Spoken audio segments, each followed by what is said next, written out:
সম্মানিত বন্ধুগণ, কেন একজন আপনার লাইফ থেকে চলে গেলে সেটা মেনে নিতে পারেন না? কেন আপনি একটা কিছু হলেই ভেঙে পড়েন? কেন বলেন আমি আর বাঁচতে চাই না? কেন বলেন আমি হেরে গিয়েছি?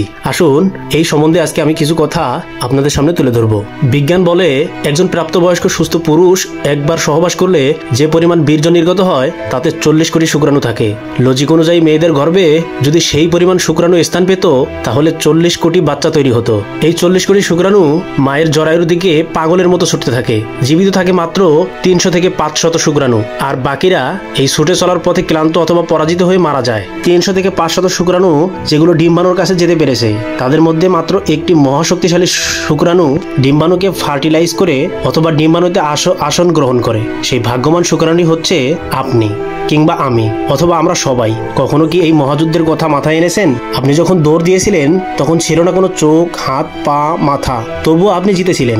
আপনি যখন দৌড় দিয়েছিলেন তখন আপনার ছিল না কোনো সার্টিফিকেট, ছিল না মস্তিষ্ক, তবুও আপনি জিতেছিলেন। আপনি যখন দৌড় দিয়েছিলেন তখন আপনার ছিল না কোনো শিক্ষা, কেউ সাহায্য করেনি, তবুও আপনি জিতেছিলেন। আপনি যখন দৌড় দিয়েছিলেন তখন আপনার একটি গন্তব্য ছিল এবং সেই গন্তব্যের দিকে উদ্দেশ্য ঠিক রেখে একাগ্রত চিত্তে দৌড় দিয়েছিলেন এবং শেষ অবধি আপনি জিতেছিলেন। বহু বাচ্চা মায়ের পেটেই নষ্ট হয়ে যায় কিন্তু আপনি মারা যাননি, পুরো 10টি মাস পূর্ণ করতে পেরেছেন। বহু বাচ্চা জন্মের সময় মারা যায় কিন্তু আপনি টিকেছিলেন। বহু বাচ্চা জন্মের প্রথম 5 বছরেই মারা যায় কিন্তু আপনি এখনো বেঁচে আছেন। অনেক শিশু অপুষ্টিতে মারা যায় কিন্তু আপনার কিছুই হয়নি। বড় হওয়ার পথে অনেকেই দুনিয়া থেকে বিদায় নিয়েছে কিন্তু আপনি এখনো আছেন। আর আজ আপনি কিছু একটা হলেই ঘাবড়ে যান, নিরাশ হয়ে পড়েন। কিন্তু কেন ভাবছেন আপনি হেরে গিয়েছেন? কেন আপনি আত্মবিশ্বাস হারিয়ে ফেলেছেন? এখন আপনার বন্ধু বান্ধব, ভাই বোন, সার্টিফিকেট সবকিছু আছে, হাত পা আছে, শিক্ষা আছে, প্ল্যান করার মস্তিষ্ক আছে, সাহায্য করার মানুষ আছে, তবু আপনি আশা হারিয়ে ফেলেছেন।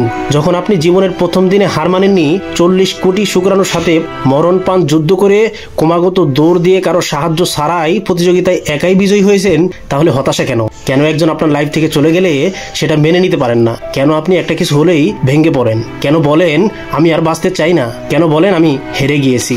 এমন হাজারো কথা তুলে ধরা সম্ভব, কিন্তু আপনি কেন হতাশ হয়ে পড়েন? আপনি কেন হারবেন? কেন হার মানবেন? আপনি শুরুতে জিতেছেন, শেষে জিতেছেন, মাঝপথেও আপনি জিতবেন। নিজেকে সময় দিন, মনকে প্রশ্ন করুন কি প্রতিভা আছে আপনার। মনের চাওয়াকে সবসময় মূল্য দিন, সবসময় আল্লাহর স্মরণ করুন, দেখবেন আপনি জিতে যাবেন। শুধু নিজের মনের জোর নিয়ে যুদ্ধ করতে থাকুন, নিজেই জিতে যাবেন ইনশাআল্লাহ।